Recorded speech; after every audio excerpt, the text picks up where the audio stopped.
You're probably intending to tackle the new year with the same go-hard mentality you have every year. Like sprinting off the line in a marathon, you'll eventually burn out.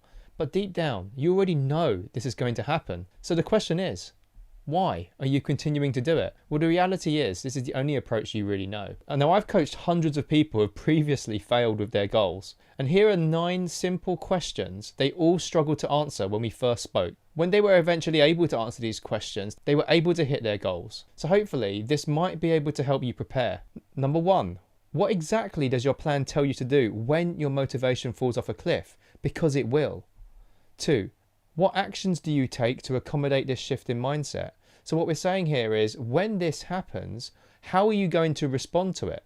What does it say to do when you hit the inevitable wall of self-doubt, burnout, and boredom? So these things are very likely to happen at some point. What does your plan tell you to do? Number 4, what is your self-righting mechanism to get you back on track when you fall off? Number 5, what do you do when you have a new opportunity presented to you that maybe looks more shiny than the thing that you're doing now?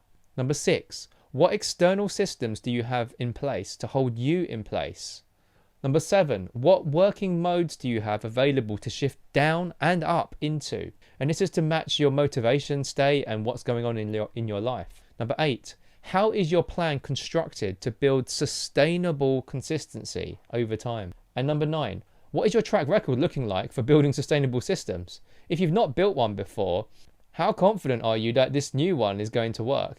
Okay, so these are the basics that few people ever focus on.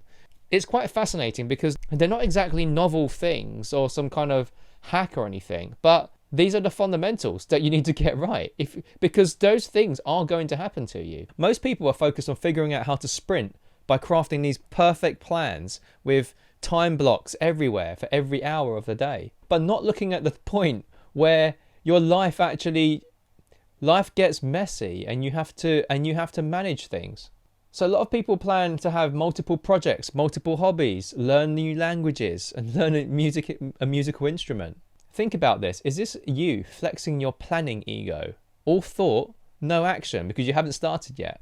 If so, attempt to catch yourself now. If it didn't work last year, what are you really doing differently this year? Or is it just a variant of the same thing?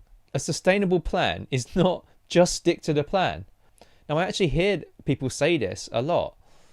This really just shows how little compassion we have for the emotional experience of execution and taking action.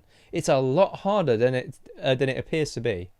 It shows little to no understanding, empathy, and awareness of your true self. So the person who's actually doing the thing, we're clearly not understanding it. If you've broken the plan each time, something is going wrong there. So you need to think about this. If you want a fast track to reducing your confidence, that's probably already shaky. If you haven't hit your goals from last year, this is one really excellent way to do it. Your New Year fuel is a power source you should tap into if you feel it. But without a plan that will sustain you for as long as you need it to, it's worthless. Marathon runners, rowers, elite athletes, they don't blindly sprint to the finish line from the start line. They have a plan for when to push hard and when to pace. And they do a lot of training for each of these stages. So think about this. Are you ready, or are you setting yourself up for the same trap as you've always done? Remember, you only get one shot at the beginning of the year. So you want to try and get this right and get your approach right. This isn't about sprinting harder and faster off the start line in a marathon. It's about working smarter, sustainable plans tailored to where you are. And so if you go through those questions I talked about earlier, that will help you work through this. It's about holding yourself accountable when the motivation fades. So when you get this fluctuation in your motivation state. So what's your plan when the hype dies down? Okay, I'll see you in the next video.